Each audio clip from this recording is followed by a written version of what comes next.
నమస్కారం.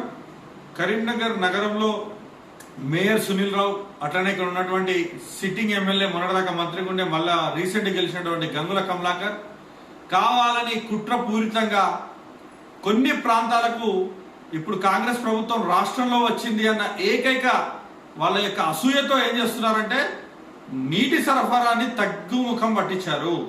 చాలా వరకు ప్రాంతాల్లో తాగునీరుని ప్రతిరోజు ఇచ్చే తాగునీరుని ఇప్పుడు రోజు విడిచి రోజు లేకపోతే ఒక రోజులో కేవలము 15 నిమిషాలు అరగంట మాత్రమే ఇచ్చేటువంటి ప్రాంతాలు చాలా వరకు మేము గుర్తించడం జరిగింది కరీంనగర్ నగరంలో. ఈరోజు మేయర్ని అలాగే ఎమ్మెల్యేని ఒకటే ప్రశ్నిస్తా ఉన్నాం.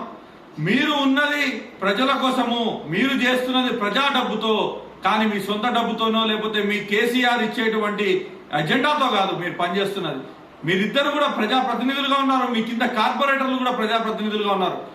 కొన్ని ప్రాంతాల్లో తీసుకుంటే అయితే మరీ చండాలంగా మురుగునీరు కలుస్తా ఉంది.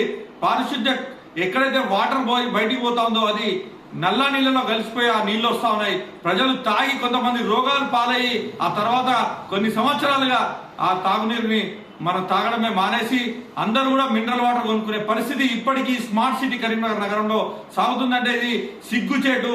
గత 9 సంవత్సరాల పైగా దాదాపు 10 సంవత్సరాల నుంచి ఇక్కడ ఉన్నటువంటి ఈ బీఆర్ఎస్ ప్రజాప్రతినిధులు ఎవరు కూడా ఇలాంటి సాహసానికి ఇంతకు ముందు కాంగ్రెస్ ప్రభుత్వం ఉన్నప్పుడు కూడా మేము చాలా మంచిగా ఇచ్చినాము. ఆ రోజు బీఆర్ఎస్ కార్పొరేటర్లు బీజేపీ కౌన్సిలర్లు ఉన్నా కానీ కాంగ్రెస్ ప్రభుత్వం ఏ రోజు కూడా ఇట్లా చేయలే.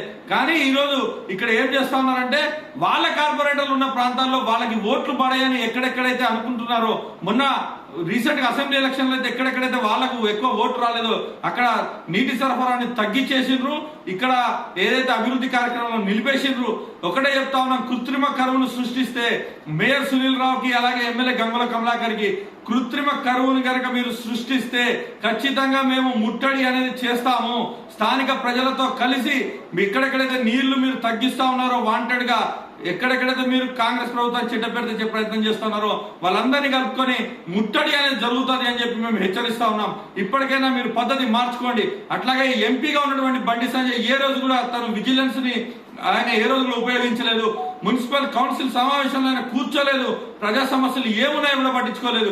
ఇప్పటికైనా ఎంపీ బండి సంజయ్ నీ సోమరితత్వాన్ని వదిలేసి నీకు ఎవరైతే ఓట్లు వేసినో ఈ నగరంలో ఎవరైతే సమస్యలు ఎదుర్కొంటున్నారో వాళ్ళ కోసం నువ్వు పనిచేయాల్సిందిగా నేను కాంగ్రెస్ పార్టీ పక్షాన మేము ఈరోజు హెచ్చరిస్తా ఉన్నాం, నీకు సూచిస్తా ఉన్నాం. మేయర్ సునీల్ రావు అలాగే గంగుల కమలాకర్, ఎంపీ బండి సంజయ్ మీ పద్ధతి మార్చుకోవాల్సిందే అని చెప్పి మేము డిమాండ్ చేస్తా ఉన్నాం. మల్యాల సుజిత్ కుమార్, జిల్లా కాంగ్రెస్ ఉపాధ్యక్షుడి, కరీంనగర్.